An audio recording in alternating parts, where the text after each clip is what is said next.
is the kind of behavior that you are into now. This is a recap of YawaSkits high school drama, The New Girl, Season 1. So we start off at Berkeley Academy with Amanda and her friends bullying a fellow student who shaded them on TikTok and made her catch some hands. Oh, we should take it. Then you better catch these hands. Oh! This led to Amanda getting suspended as her school has a high intolerance rate for bullying. Henry, her dad, is super disappointed that he added an extra punishment to Amanda by cancelling her London summer trip. Dad, I can't do summer school. We're going to London this summer. You promised. Not anymore. Dad! Oh no. Soon after, we meet TK, who is sort of a rebel and stays in the same community as, well, you guessed it, King Kali himself. TK and his friends play cards and video game as that is more important than formal education. But TK is also a street-savvy dude that likes to hustle, and we see that he hawks things on the street instead of staying in school. Amanda, on the other hand, finds out that her friends only got 2 weeks of suspension while she got a whole month. She begs her dad to fix it and he agrees, which gets her all excited till she gets the biggest shocker of her teenage life when the fixing is revealed to be her changing school to her dad's old trenches school, Prince Memorial High. Amanda, this is your new school. What? Amanda meets the mean girls of her new school, Simi, Amara and Nengi, and their first encounter doesn't go as smooth as pride filled the air on both sides. TK meets Amanda for the first time and there are sparks flying. Only on TK's side, of course. TK and his guys are jumping the window avoiding assembly only for them to get caught by Callistus, who surprisingly is a teacher in that same school. Come on, who did the employment? Well, they pay him off and all is set. Amanda is brought to her new class, SS2C, and what do you know? It's the same class as the mean girl she met earlier. Ooh, drama. She gets another confrontation from the leader of the mean girls, Simi, and this causes a ruckus and they both get sent to the principal's office. After school, Simi and her gang accost Amanda and this time it's Amanda who is catching the hands. You are my problem. TK comes to her rescue like a knight in towel armor, but she blows him off without a thank you. Amanda reports the event to her father, but he tells her to adapt. She gets angry and punches her dad's tires so she can avoid going to school, but that doesn't work because trust African dads. TK now for no reason start going to school very early, which comes to everyone's surprise, even Simi, but we all know the reason why that is happening. TK comes to Amanda's class twice in one day, talk about a finished man, and in that same space witnessed the first whooping Amanda gets, and that began to build the hero in him. The event of course got to Amanda's parents' ears, which caused more drama between him and his wife Ego, as Amanda's father revealed to us, through shouting of course, that Amanda's mom, who they somehow share close resemblance, is actually her stepmom. Babe, you're just being very... Stop it! She's not your daughter! Dun dun dun. The next morning, Henry apologizes to Ego and all is well, but then they find out that Amanda has run away. This became safe. Henry later finds Amanda in the park and they make up daddy-daughter style, but all hasn't changed as she's still going back to Prince Memorial High and the money for the tires are coming out of her allowance. The event makes Amanda come late to school and she gets added to a group of people to be punished. While Amanda was struggling to work on her punishment, her hero TK shows up to help, and that's when they share a sweet moment of water bottle connection as their hands touch. And don't be a creep either. Amanda gets home and finds her two friends from her old school, Chiza and Kayla, waiting for her. Gang gang. Amanda tries to play cool, stating that this is just a punishment and it's temporary, but then overhears a friend saying it's because they are going broke. Amanda cries and runs to her room and her mom meets up with her. After a little pep talk and moral straightening, Amanda decided to become an Obioma. Sorry, scratch that. She styles her uniform to a rebellious fashion. Talking about adapting. Back at school, Nengi tries to get closer to Amanda, and this is where we find out that TK used to be a brilliant boy but dwindled into bad boyism when his father died. But Amanda feels nothing for him. TK and Amanda bump into each other and began talking, and this raises up more drama as Simi, who is in love with TK, now feels threatened by Amanda.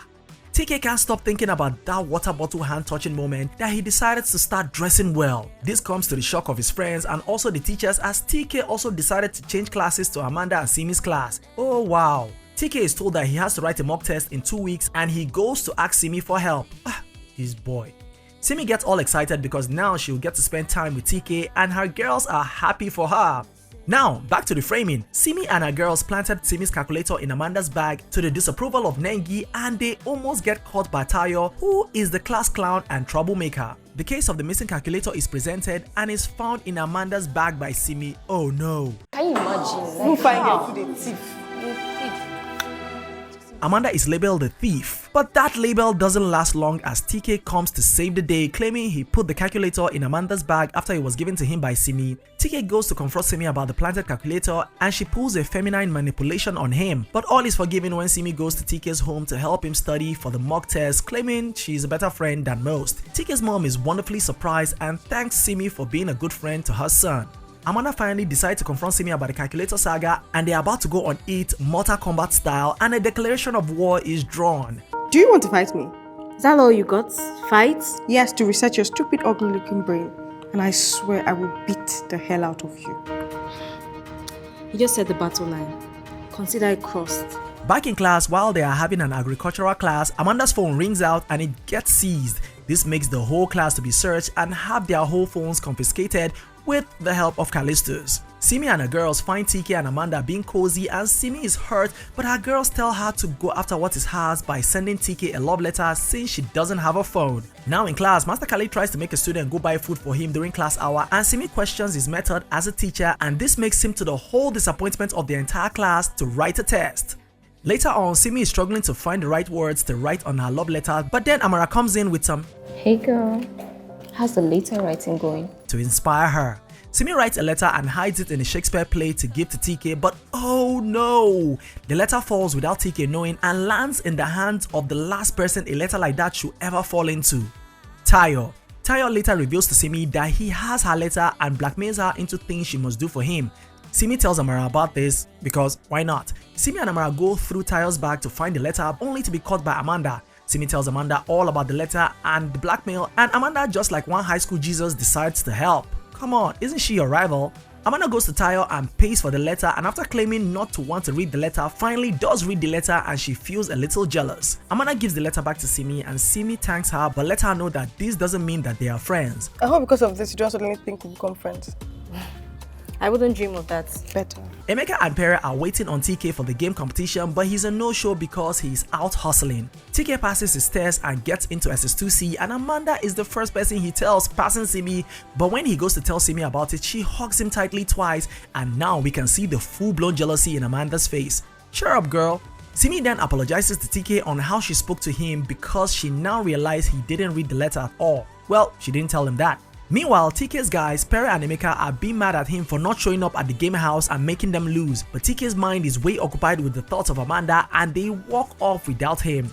Simi meets up with TK wondering why he's walking alone without Pere and Emeka and he said he doesn't want to talk about it. Simi then tells him that he shouldn't be friends with them in the first place as they are bad news and then decided to walk home with TK. Amanda later sees this and her jealousy level could match that of a hypertensive fellow. The students are having a biology class and Amanda and TK both make their points for how to discipline a child and his points got Amanda angry and she changes seats from TK to sit with a boy called Edache. Simi, without wasting time, takes Amanda's spot. TK sees how Amanda and Edache are vibing and gets super jealous and angrily walks to Amanda to kiss her passionately to the shock of everyone in class, hurting Simi. Ooh, come on boy, slow down.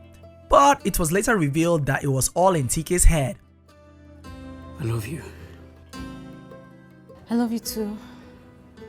I love you more.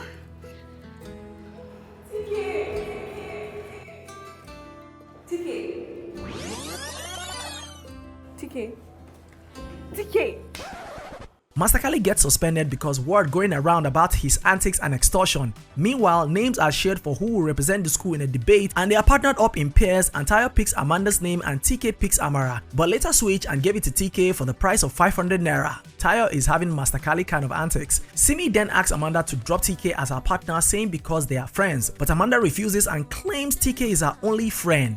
TK goes to Amanda's house so they can work on the topic of the debate together and that is when Henry walks in and finds TK. He isn't okay with this, but Ego tells him that it is nothing but teenagers just studying. He doesn't find this comfortable and still keeps an eagle eye on them. Later on, the names of the people representing the school are announced and it's TK, Simi and Amanda. Ha! Later on, Amanda finds Simi crying and wonders why, but Simi refuses to tell her. She goes to Nengi and Nengi tells her that Simi won't be able to attend the school debate because she hasn't paid her school fees. So I actually saw Simi crying and she looked really sad.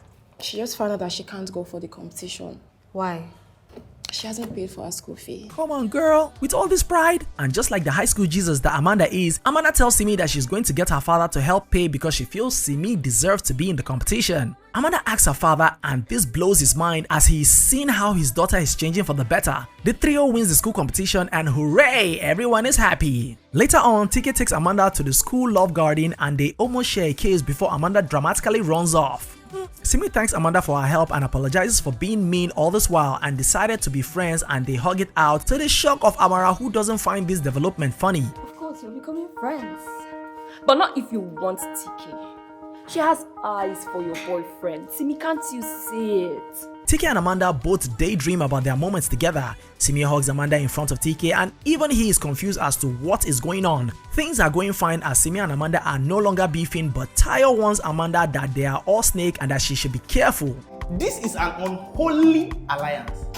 Light and darkness has nothing in common. After seeing Amanda on the news, Chiza and Kayla come back to apologize and all is forgiven. Amanda begins to avoid TK in order not to hurt Simi, but Tayo teases TK about letting Amanda slip away. TK shoves him and he gets angry and goes to reveal to Simi that TK would never like or love her as he is totally in love with Amanda. Forget about TK. What is this one talking about? What do you mean? You are head over heels in love with him and it won't even work. Simi asks Amanda if anything is going on between her and TK, but Amanda says they are just friends and nothing is happening. Simi then openly tells Amanda how she feels about TK, and after she leaves, Amanda receives a note to come to the love garden, and there, TK pours out his heart to her, but she said no! TK, we can't be anything more than just friends. What? Why?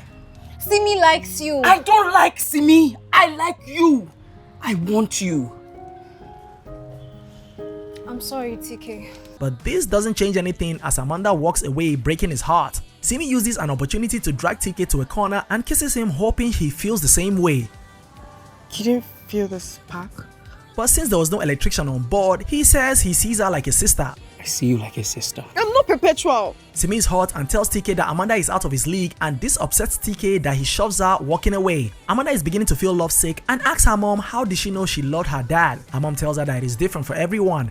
TK, now swimming in the breakfast club, goes back to his old ways of dressing and hanging out with his friends. Simi confronts Amanda about lying to her that she and TK have nothing, but Amanda says it isn't her fault. TK likes her instead of Simi. Later on, Simi overhears Emeka and Pere planning to kidnap Amanda for a 10 million naira ransom. She runs to TK about it, and TK instantly confronts Emeka and Pere, which leads to a fight, and TK gets a good beating and is knocked unconscious.